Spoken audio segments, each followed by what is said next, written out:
Good afternoon. Welcome back to the B&H Event Space. You're tuned in to Preserving Your Legacy, how to safeguard and begin archiving your photo collection, part of Save Your Photos Month with the photo managers. And for that, I'd like to welcome back to the channel, Peter Bennett. Peter, how's it going? Going well, thank you. Good to see you again. I know we got a lot to go over today, so I'm going to step out of the way, let Peter do his thing. I will remind everybody, if you do have any questions, we'll be doing Q&A after Peter wraps up his presentation, but that doesn't mean you have to wait to get the questions in. If you're joining us now on the YouTube Live, you can drop your questions right into the chat. And Peter, I will see you in a bit for some Q&A.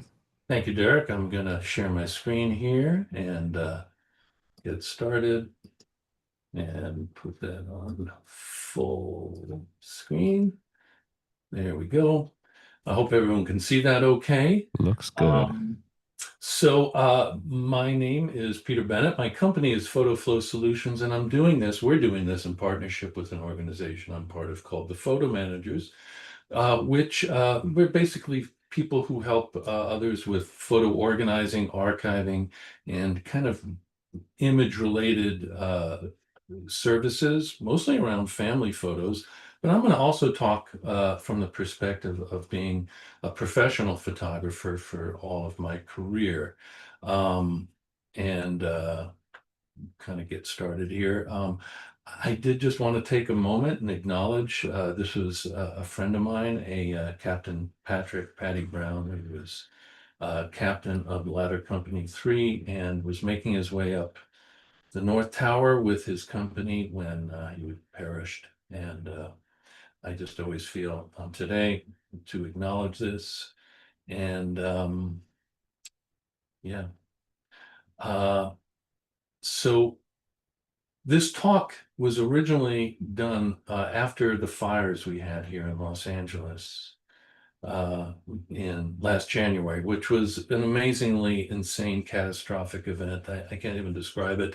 It was like a hurricane, but instead of rain, it was fire. Hurricane winds with flames shooting 30, 40 feet up in the air.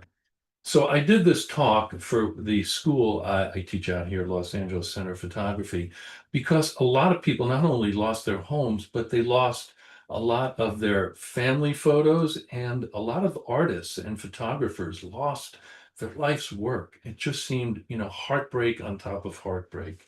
So this was put together to help with that and to really we're going to talk about understanding, in a sense, the difference between backing up and archiving and the importance of both.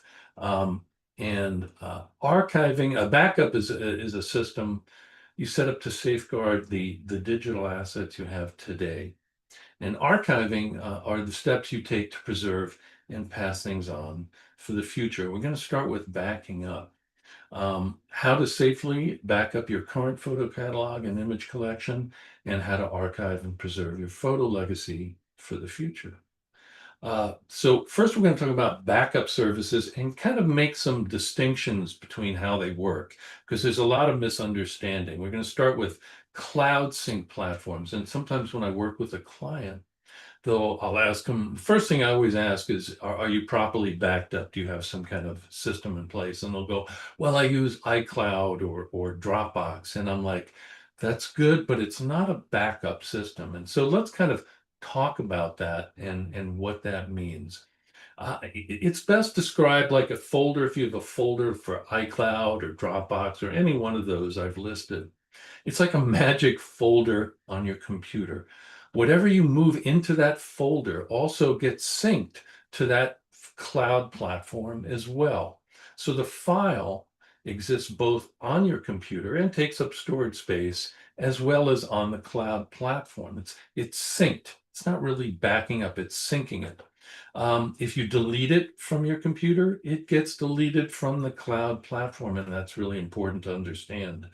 Some platforms do allow you to optimize the files on your computer so it doesn't take up storage space, but you have to do that manually. And it looks like this is my Dropbox, and you can see the circle where the icon is, you see a little cloud, and that's because I've designated that to be on the cloud only. It doesn't exist on my hard drive, but I can kind of sync it down when I need it. So that is one way you can save on storage space, but otherwise it's taking up storage on your computer just like any other file. And so the pros of this is that I use it to share across other devices. So I have anything I have in my Dropbox account, for instance, I can open up on my laptop or even my phone and work on it. It's also good with sharing. So when I send images to a client or to whatever I'm sharing it with, I use Dropbox to share it because I can send them a link to the Dropbox folder and they can download. It can restore older files, and that is good. That is a kind of a something that is inherent in backup systems. But again, this isn't a true backup. And the cons are it cannot back up the entire computer. In other words, you can't put your entire system into that Dropbox, iCloud, or Google Cloud. It can't back up external drives. And if you're like me and you have a lot of images and photo collections on your hard drive, it's useless. It has a monthly subscription, which is based on storage, and it is not a good backup option. So the other alternative is a cloud black backup platform. And this is something like Backblaze, Carbonite, and pCloud. They're probably three of the more well-known ones. It backs up your entire computer and connected hard drives. So anything you designate to be backed up will. Once backed up, it will keep backing up changes and new files either continuously once a day or when you manually tell it to. And it works in the background. It doesn't interrupt your workflow. In fact, it will kind of consider what kind of bandwidth you're using for your internet, and so it won't interfere with that. This is my Backblaze, which is what I use, and you can see I have a couple of external drives designated to back up to it. If you have a lot of terabytes on an external drive or your internal drive, it can take a significant amount of time for that initial backup to finish. But once it's done, it does it continuously or when you tell it to in the background. So, this backs up computers and external hard drives. It can restore older files. It can restore your entire system, which is good to know. It encrypts files, at least Backblaze does. So if it gets hacked, they cannot access the files. You can restore sometimes, they'll send you a hard drive. So in other words, if you've terabytes backed up, you don't want to have to download all that if you need to. They'll ship it to you on a hard drive. It's a yearly fee. It's very reasonably priced. I'm not going to go into pricing, but let's just say I pay a little under $100 for a year, no limits. And it's a great but offsite backup option. So that is something I recommend. Then there's local backup.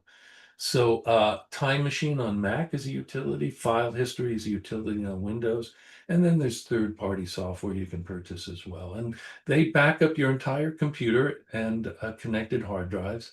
And once backed up, it will keep backing up changes and new files either continuously once a day or when you manually tell it to. And again, it works in the background. It doesn't interrupt your workflow. And you can retrieve your entire system as well, which is good. This is on the left, you have Time Machine. It's set up in your system prefs, and same with File History on Windows. I've never used it, but I think it works similar to Time Machine. The pros are it can easily access to restore files. So in other words, if you want to find an old file or that you lost or got corrupted or whatever, you can restore it really easily. You can restore your entire system, as I mentioned, and it can back up external hard drives, which to me is critical. The cons are it's not effective for home or local disasters. And if, for instance, you have a fire in your home, all the local backup in the world isn't really going to help you. So we talk about the 3-2-1 backup strategy, which is 3 copies of the data to be protected, placed on 2 different types of storage media or locations, and 1 copy of the data is offsite, as we talked about. Backblaze, Carbonite, pCloud is a great offsite option as opposed to the syncing like Google Drive or Dropbox. They are really not the way to go. So this is, how you might do it. This is how I do it. Your main collection is on your computer's internal hard drive, or on an external hard drive.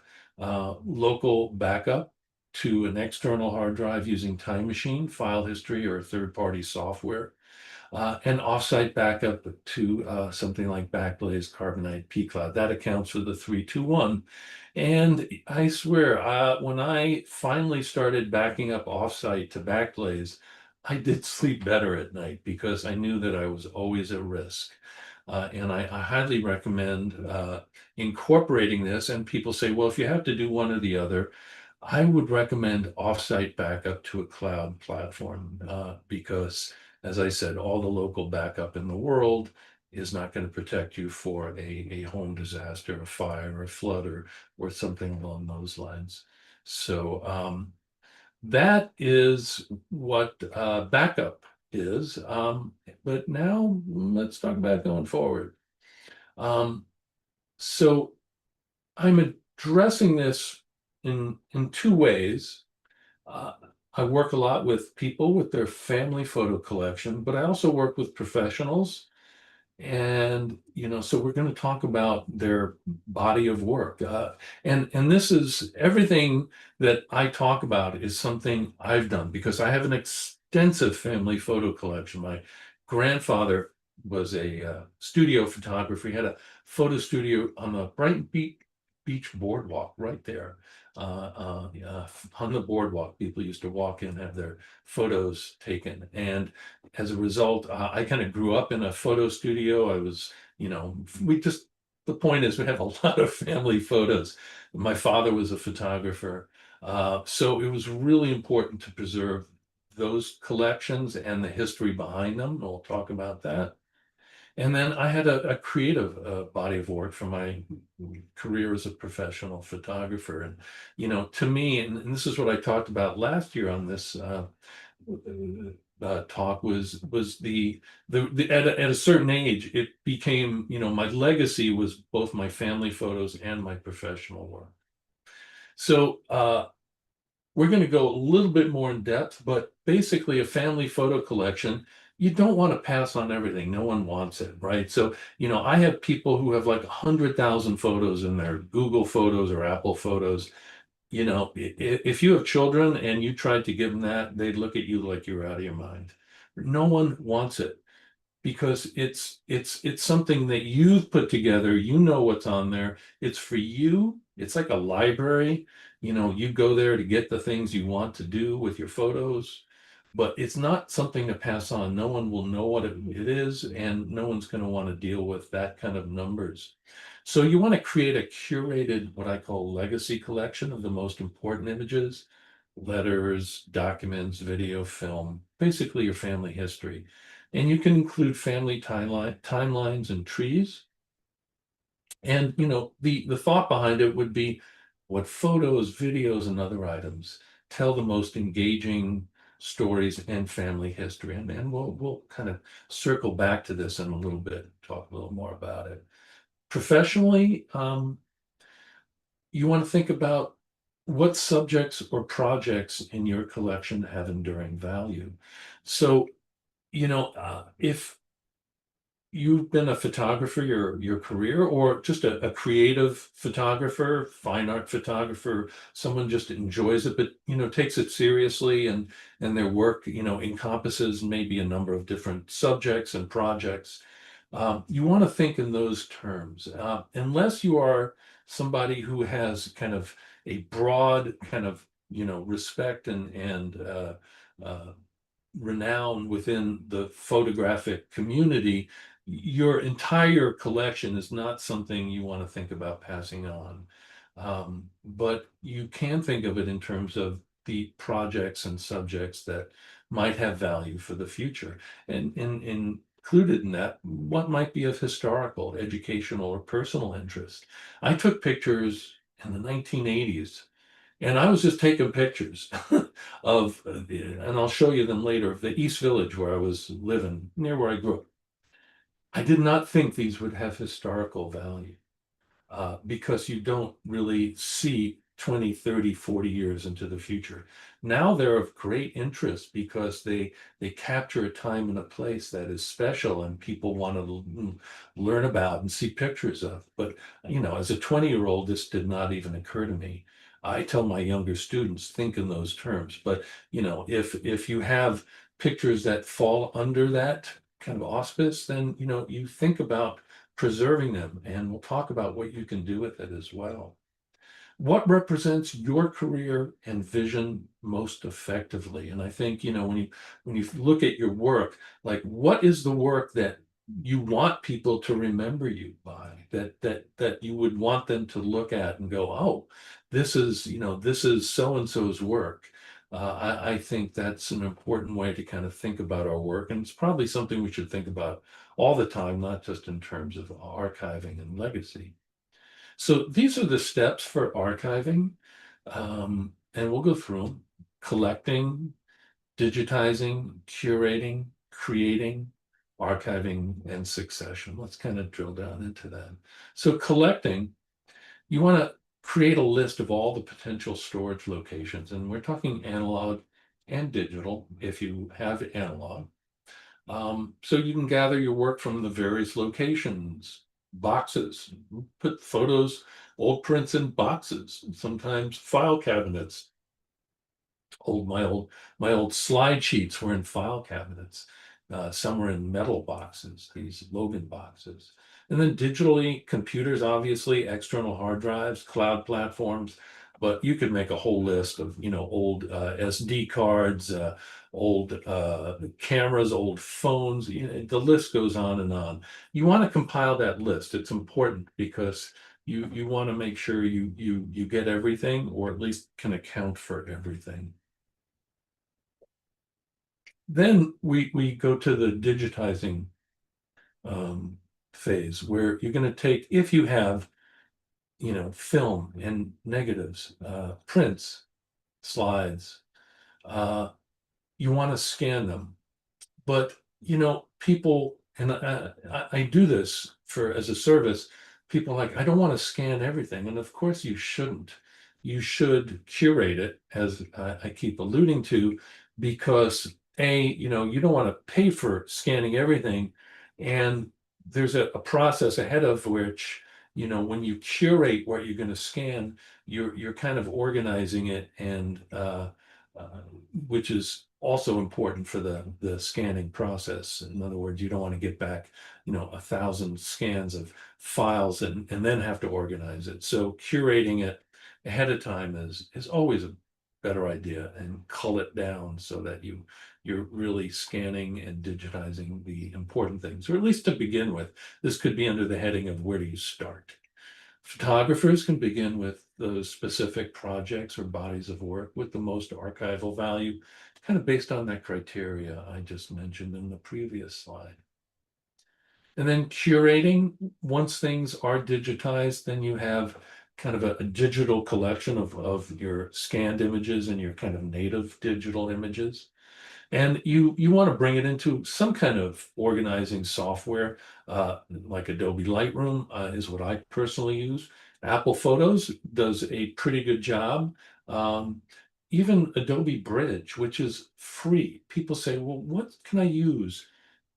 Adobe Bridge is free and is cross-platform. It's a great program to start with because it'll just kind of access all the folders on your hard drives, and you can begin to kind of organize things with that. So, putting them in folders is important, but you don't want to keep organizing things in folders too much. You'll start losing your mind. You want to use virtual collections or albums, which are these tools that are available in Lightroom, Apple Photos, pretty much any kind of imaging catalog or library. And that way they're just creating virtual copies. They're not creating additional copies. And it allows you to really organize them. That's what those are really for. And you can have the same image in multiple albums or collections, is what Lightroom calls it. And that way you can really organize and curate way more effectively than if you're trying to move things around from folder to folder. Again, I use this word, a legacy collection, or words. Create a legacy collection of the most important family photos. This is something I really stress.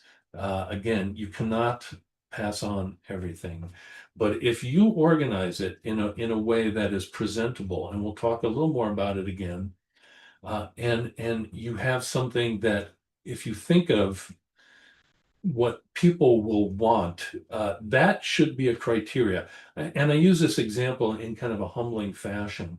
Um, you know, if in several generations, hopefully, I will be a great or a great great grandparent, and I would ask, how many photos of your great great grandparents do you want?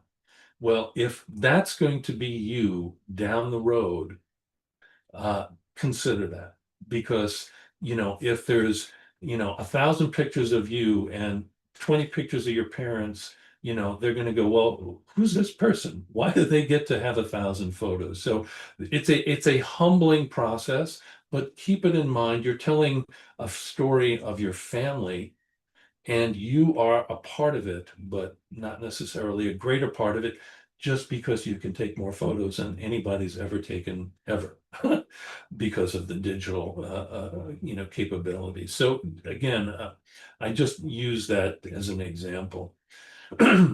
Professionals focus on creating identifiable bodies of professional and creative work that tell cohesive stories or highlight key subjects, highlights of career and personal projects. It's kind of repetition, but if you're a professional, think about really the more important parts of your career and what you want people to see down the road. I'm going to take a drink of water here, excuse me. This is something I think is an important process: creating archival products. So in other words, part of archiving and legacy is passing on, folders of images, just like we received albums, at the traditional print albums. But we also they have the ability to kind of create products a lot easier, both archivally and analog. Books are, in a sense, the greatest archival product you can create. And in the past, you would not be able to create a one-off or a two-off, but we can now. So you can put together a published, beautiful book of your family photos, of your professional work. I'm working on a book on those 1980s East Village photos. And I did a book a couple of years ago on a project I did out here in Los Angeles of the Los Angeles River. And these books are, I self-publish, and I had done numerous books with publishers, but self-publishing gave me way more creative freedom. And there's ways of doing it so that you can really come up with a product that is something that is shareable and really, exhibits your work or your family photos in a beautiful way, tell stories, and it's reprintable, right? You can create many copies to send to family. If you need more, you can reprint them. So again, I'm a big fan of books.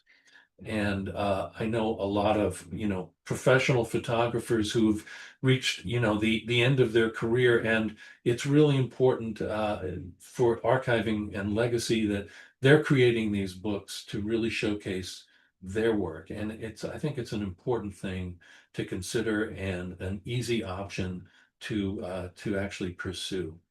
Prints, we love prints, right? We love making prints. That's how we all grew up, many of us of a certain age, looking at prints. So archival prints are a wonderful way to carry on a legacy and to archive, because they're in, and I'll show you some legacy products, archival products. A digital slideshow or a short video of a family member. I think this is a great little method of recording history in an entertaining way. If we think of younger generations and their attention span, um, you know, little videos are an excellent way of telling somebody's life story. I did one of my mother after she had passed a few years ago. And it's about a 12-minute, 15-minute video. And it goes through her life story in pictures. It shows letters. If you've ever seen a Ken Burns documentary, it's like a miniature version of that. You can pan over prints and have like a voiceover if you've recorded the person's voice, or you can have other people reading letters that maybe they had written the person that it's about. There's really a lot of creative ways that you can do it, and it's actually a lot of fun. So if you put together, say, a bunch of short videos on different family members, you essentially have like a family history, which, is then kind of an interesting and kind of a wonderful way to review family history for future generations, to be able to look at that rather than like, here's a picture, here's a picture, here's a picture. Because you can identify the people in the photos and tell the stories behind the photos. Again, I'm a big fan of that. And you can do the same thing if you're a professional, do an encapsulated digital slideshow or a short video where you talk about and show your work. What a great way to kind of be able to, talk about your work, portray it, and talk about what's behind the pictures, right? I think when I post pictures, I always tell this little stories behind it, how I took it, or something about the subject. It always kind of makes the image a little more three-dimensional in terms of its experience to the viewers. And so when you do a little video, you really have that opportunity to expound on your work and just tell people a little bit more about it. And it's very satisfying as well. We get to the archiving section. Here, we're going to look at some archival materials for analog assets. We want to ensure that digital files are restored redundantly on hard drives. We'll talk about that. And then we're going to talk about personal historical archives, which I'm a big fan of as well. So we'll get into that in a minute.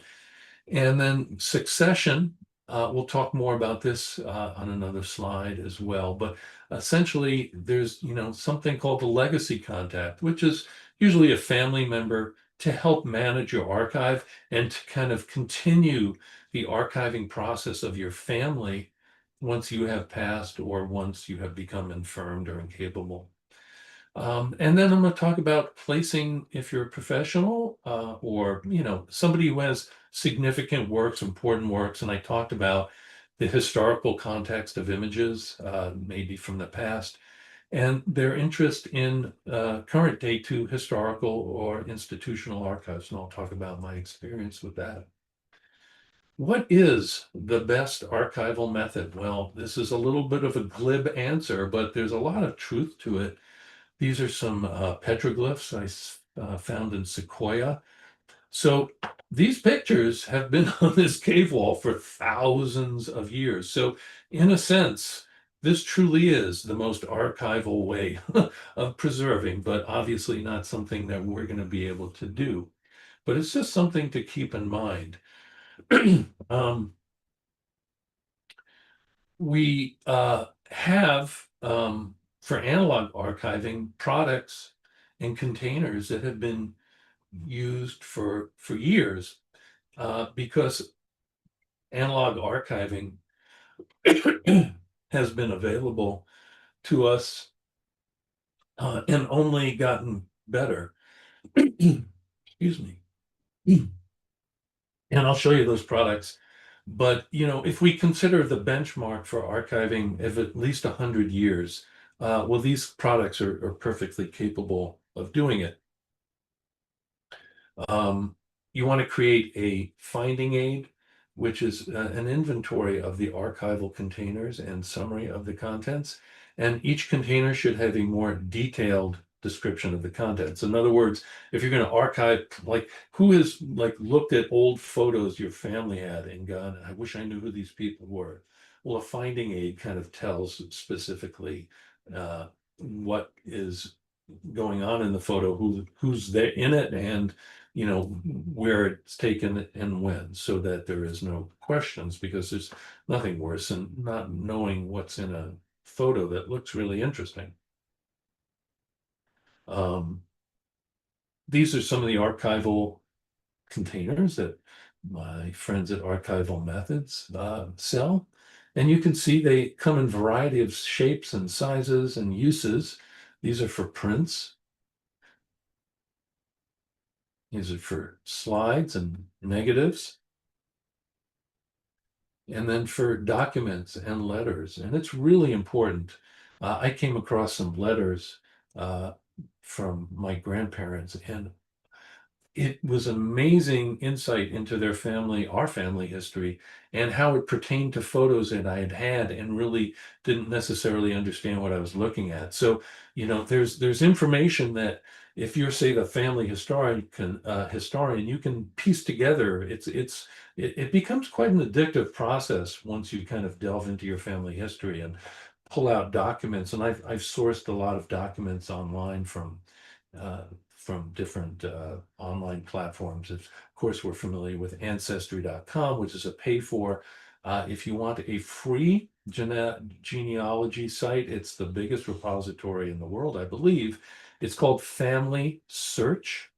And I think it's .com, might be .org. It's actually by the Mormon Church, but it's for everybody. And they've done an unbelievable job of uh, accumulating documents and genealogical history on everybody that they can, at least in this country. So if you want to start your search, I would go to familysearch.com. You don't have to be a Mormon. I'm certainly not. But they are wonderful and helpful and a great place to start. And I've got an amazing amount of documents.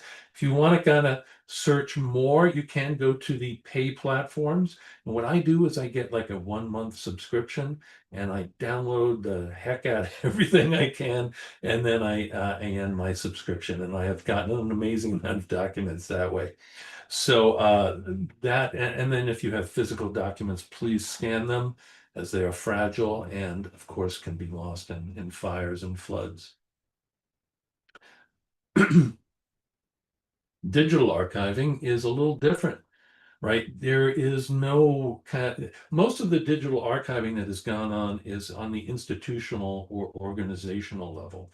And we as individuals do not have those resources.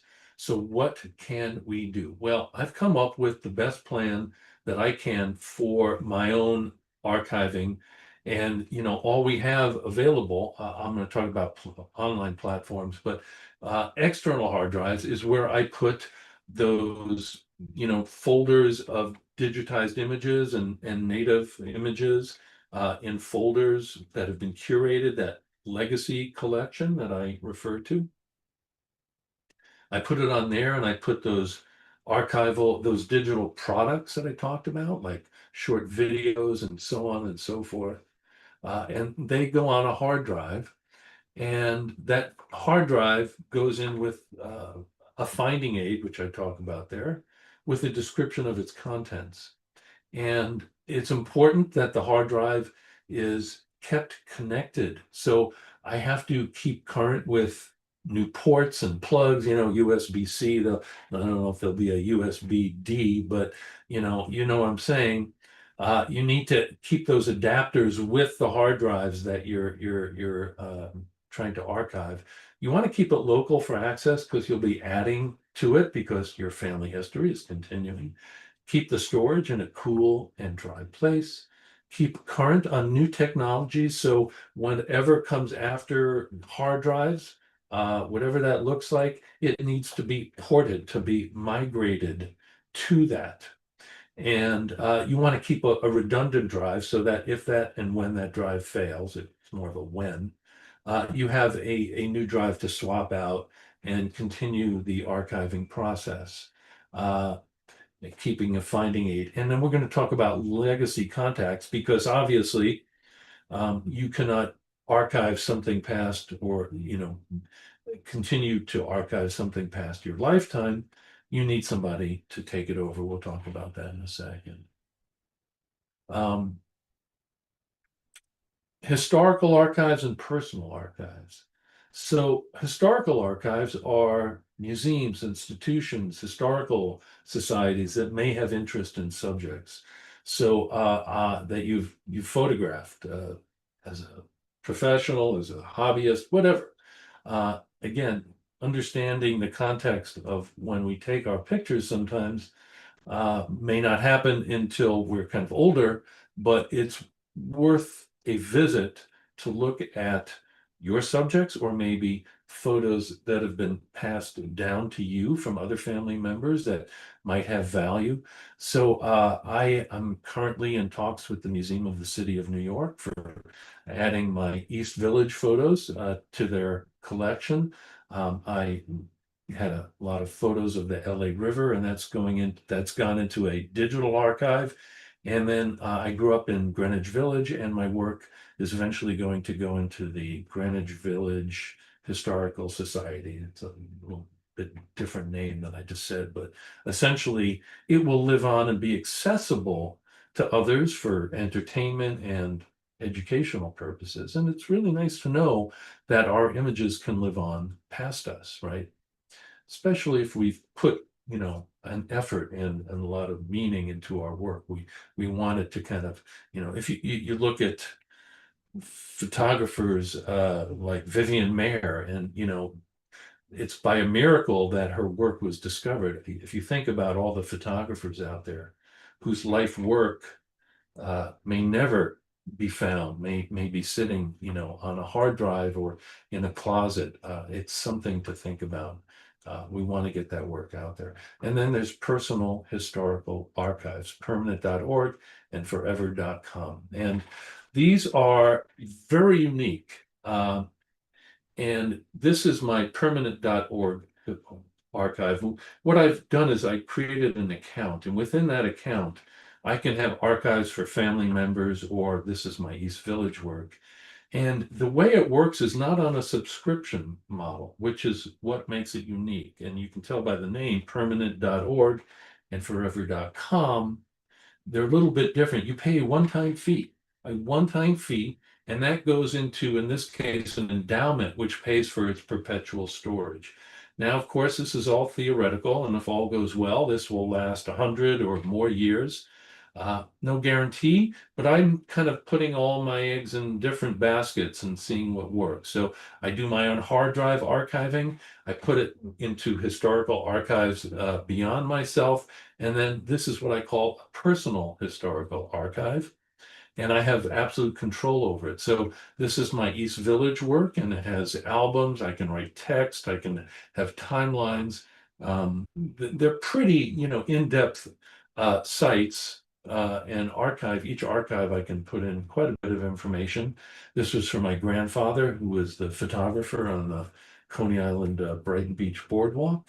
And these archives are public and searchable and available. And so I can share it with other family members, but other people, anybody can view them and learn about my grandparents or my East Village work. And so I think this is a wonderful and unique way, and that is accessible to anybody.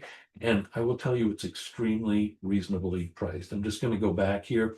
That's permanent.org, which is a nonprofit, and forever.com. They both work slightly different, but I urge you to look into them and see if there's a opportunity for you to partake in their services.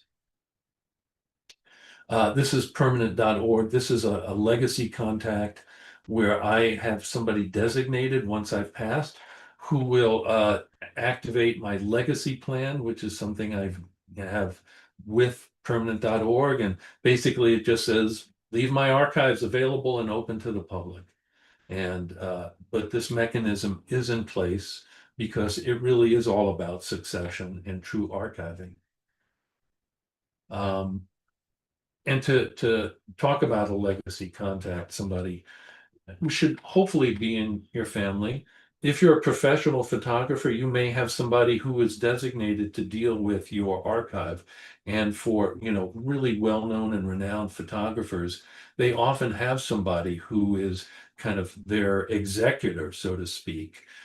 So whatever the relationship, it's important to have this person there who will give you some peace of mind knowing that they're going to take over. And so, for family photos, a family member, preferably a younger generation, who is interested and wants to learn about the family and is, dedicated about carrying on the family history and will kind of take on the succession duties. So, you write out careful instructions as to what and where everything is, passwords for websites and so forth. Um, you need to arrange with the legacy contact how to give them the instructions. It may be obvious, or it may be an email, that you send to them to, open this when, I pass type of thing. And then Apple and Android both have the ability to have legacy contacts within. I don't know Android. Apple basically is you have to have a death certificate and you present it, and then you have the ability to access the person's phone. That mechanism does exist if that's something you want to pursue. Uh, this is archiving is and legacy is a process, not an event. It once I got into it, I was so passionate about it, but it can be totally encompassing and immersive. And so I pull back sometimes. I've made great progress and it's been slow and steady, but sometimes I need to take a break, and that's okay. Try to be creative about it. I think that really makes it more enjoyable for you, but also for those who are going to be, looking at it down the road, um, and enjoy the ride. And however you do it, try to get started on it. Try to take small steps, um, and make sure you're backed up, as we talked about at the first part of this presentation. That is the priority. Once you're safe, you can then start taking steps to archive and think about legacy for your family and for your professional work or whatever it is that you'd like to pass on. So thank you. Good luck with your journey. Just a couple of things here. I created a course for the photo managers who we're doing this in partnership with.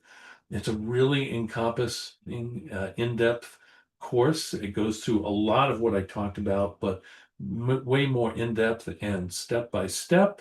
And I did a lot of research on my own family. Everything that I teach or try to pass on is something I've done with my own family. So I try to make sure that it works before I talk about it.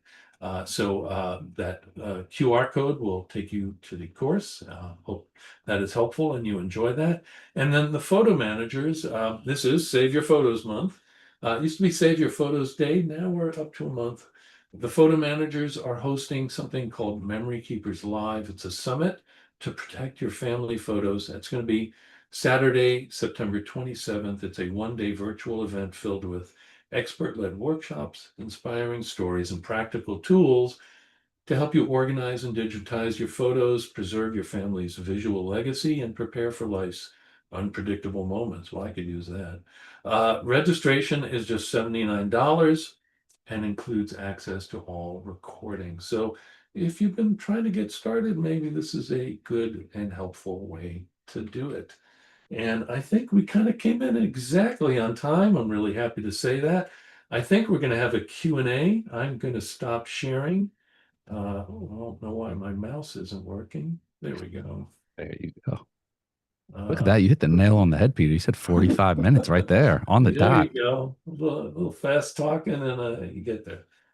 Now, and if I can take a unsolicited moment, you have some beautiful work, a beautiful archive of work. You kind of like, you've been keeping that hidden from us. I've been doing this a long time. Um, what's interesting is when you get to a certain age and you start to review your work, you see what kind of rises to the surface. And that's what I've tried to focus on. And it's an interesting process. And uh, it's really rewarding for me. The East Village stuff. Just briefly, I was 20 years old. I was bartending in the East Village near where I grew up. I was bartending at night and photographing during the day. I was just shooting my neighborhood. But the unique thing that I did is I photographed it on Kodachrome, which was crazy because everyone else was shooting black and white.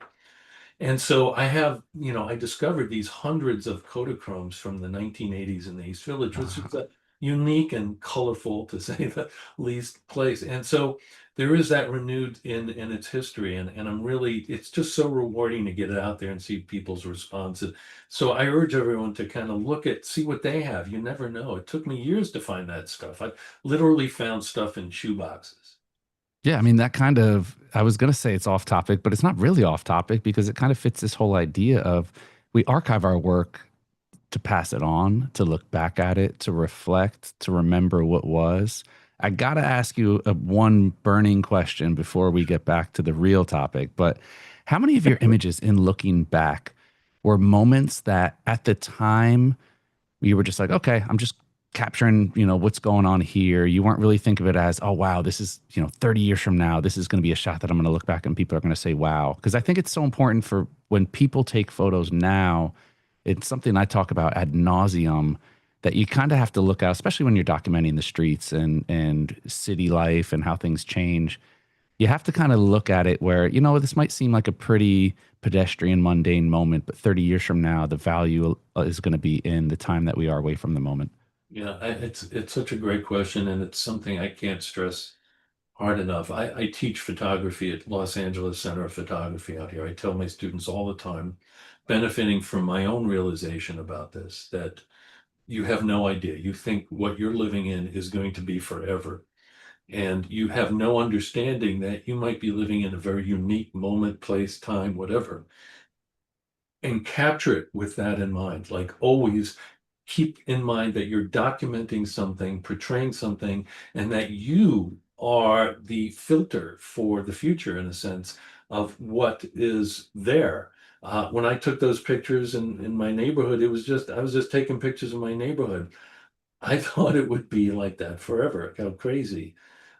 You don't understand that, unfortunately, when you're in your, 20s.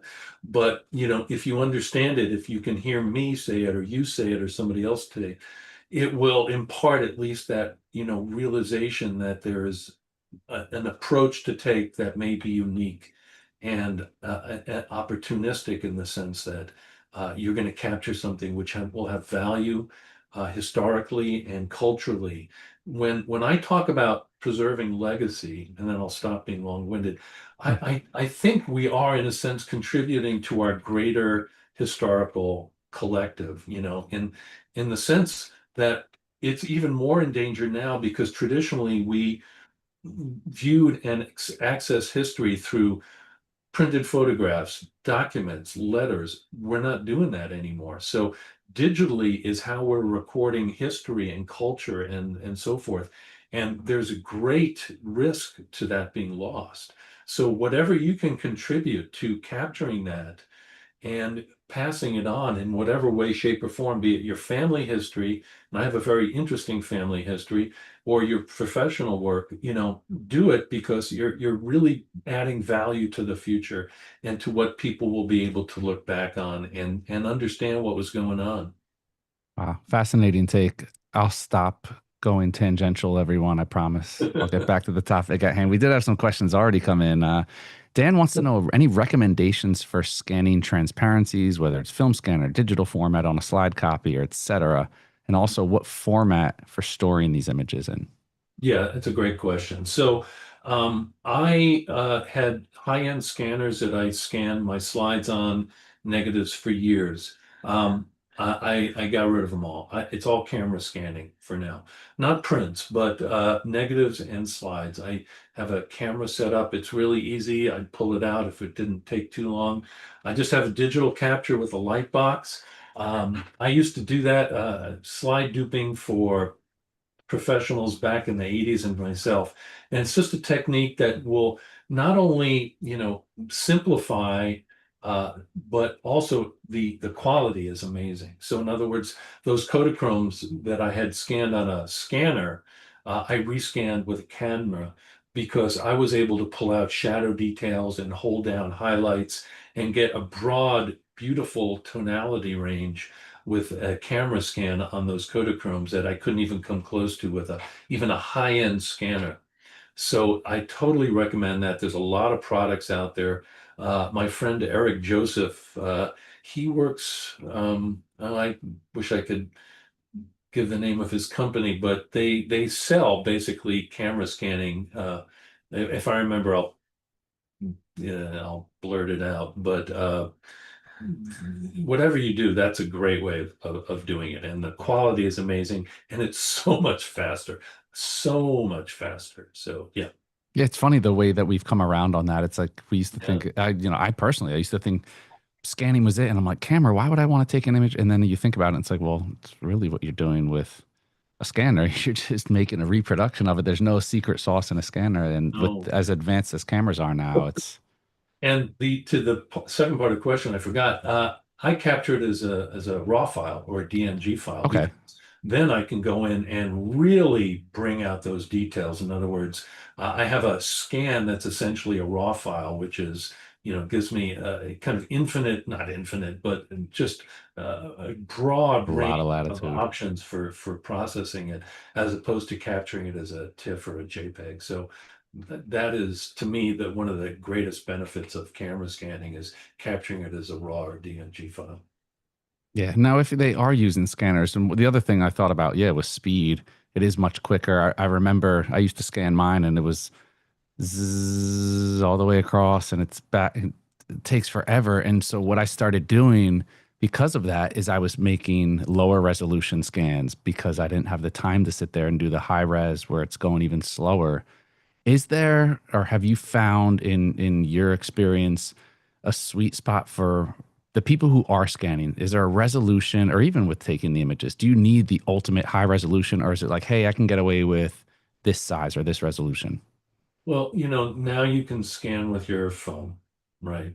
So, it's kind of heresy, but I would say, if you need quick scans, your phone will do it. It's not going to be for reproduction. It will be probably good enough for most uses of sharing or this or that.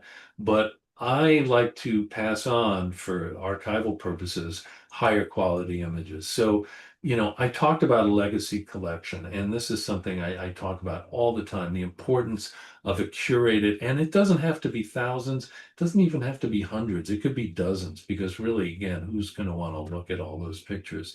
So if you're thinking in terms of what you want to pass on, I would recommend taking the time and patience to do a high res scan by camera scan, whatever method. If it's just for sharing, if it's just for like, hey, here's this, here's that, then a low res scan on your phone is probably adequate. So I hope that there's that distinction, at least kind of gives it some context as to why, you use one or the other. Yeah, that makes total sense. And I think like everything else, it depending on where it's going is a big deciding factor of you look at how many images you, like you said, it's just sending, it's cool to send to your family, like, hey, remember this? And it doesn't need to be a super high resolution, but for the purpose of passing on and archival purposes, why not? The technology makes it way cheaper and quicker and Right. to be able to get those high resolution Yeah. archival prints. Lisa asking, what's a good source of making a book of family photos? Wow. There's a lot of printers out there. I don't have one that I've used recently. We have some options as professionals that aren't available to the general public. If you use Lightroom, it has a direct plugin for Blurb, and I've had some really nice quality books done through Blurb, one-offs. But I wish I could come up with a better recommendation. There's a lot out there, but nothing comes to mind that I use. I use the professional printers and the publishers. Yeah, I think that's a case by case. And again, everybody has their own idea of what kind of quality they want and also control over the process. Yes, I think that's important because they all different offer different methods. Some you basically do all the designing and upload. Others offer kind of, some kind of, hand holding. So it depends what quality you want, how comfortable you are designing it, how much assistance you need. Photo managers available through the photo manager's site.